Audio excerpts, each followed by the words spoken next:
नमस्कार, स्वागत आहे पुन्हा एकदा तृप्ती टेल्समध्ये. You can't win a fight with your boss and 55 other rules for success by Tom Markert. ह्याचं हे खूप छान पुस्तक, ह्याच्याबाबत आपण आता बोलतोय. काही रूल्स डिस्कस झाले आहेत. Next rule, rule number 7, rule number 8, rule number 9 आणि रूल नंबर 10 आणि 11. तर जवळजवळ हे 7 ते 11 रूल हे तुमच्या बॉसेस विषयी सांगतात. काय सांगतात तर पहिला रूल म्हणजे 7 नंबरचा रूल सांगतो, फाइंड गुड बॉसेस, जे आपण आधी बघितलं. शक्य असेल तुम्ही तुमचे बॉसेस निवडा. जर शक्य नसेल किंवा तुम्ही निवडलेले आधीच असतील, then rule number 8, respect your boss. Boss is always right. आता कुठल्या सेन्सने, तर जी काही माझी आर्ग्युमेंट आहे ती अर्थात मी बॉसला ऐकवेन, पण याचा अर्थ असा नाही की मी त्याच्याबरोबर फाईट करेल. There can be arguments but that should be a healthy argument. That's what writer always से.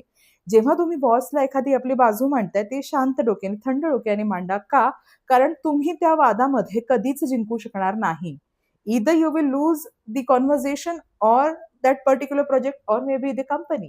म्हणून always have a cool temperament and hence you have to respect your boss. Rule number 9 says you can't win a fight with your boss. हे तर अगदी खूप छान पद्धतीने त्यांनी मांडलेलं आहे. एक एक्झाम्पलही दिलेलं आहे. त्यांच्याच टीममध्ये एक जी लेडी होती, ती त्यांच्याच बॉस बरोबर भांडली आणि मीटिंगमध्येच हे सगळा गोंधळ झाला, आर्ग्युमेंट झाला. वादावादी एवढी पुढे गेली, बऱ्याच जणांनी थांबवण्याचा प्रयत्न केला, पण ती मात्र थांबली नाही. बॉसही थांबली नाही. बॉसही ओरडले, तीही ओरडली आणि सरतेशेवटी तिला प्रोजेक्ट चेंज करावा लागला. आणि प्रोजेक्ट नंतर पुन्हा तिने कंपनी चेंज केली. आणि बऱ्याच दिवसांनी जेव्हा ती लेखकाला भेटली, लेखकाने विचारलं, "now how you are feeling? You are in too good company and everything is settled, right?" Then she has mention, "no, it was a life experience." मला तेव्हा असं कळालं की त्या सिच्युएशनला किंवा तेव्हा तेवढं हिटेड आर्ग्युमेंट होण्यासाठी मी एवढे डिस्प्यूट होण्याची गरजच नव्हती. मी एवढं हाय टेम्परामेंटला जाण्याची गरजच नव्हती. कदाचित मी कूल टेम्परामेंटने गोष्टी हँडल केल्या असत्या, तर आज सिनेरिओ वेगळा असला असता.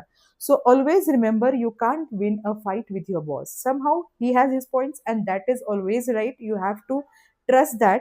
And then we come to rule number 10, which is know your boss. This is very important.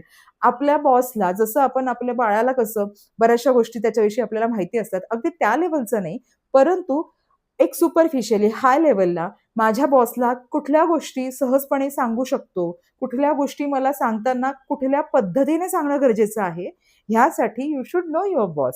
And the next rule, rule number 11 says, stay on the right side of the boss spouse. म्हणजे काय, तर बॉसची जी family असते, spouse असेल, त्याच्यामध्ये तुम्हाला त्यांच्या काही गोष्टी म्हणजे किमान नाव तरी माहिती असणं गरजेचं आहे. जेणेकरून बॉसला आणि त्यांना एक फॅमिलीचा भाग वाटल्यासारखं कदाचित वाटू शकेल. And the rule number 12 says, अर्थात पुढच्या एपिसोडमध्ये. Thank you so much for watching Trupti tails.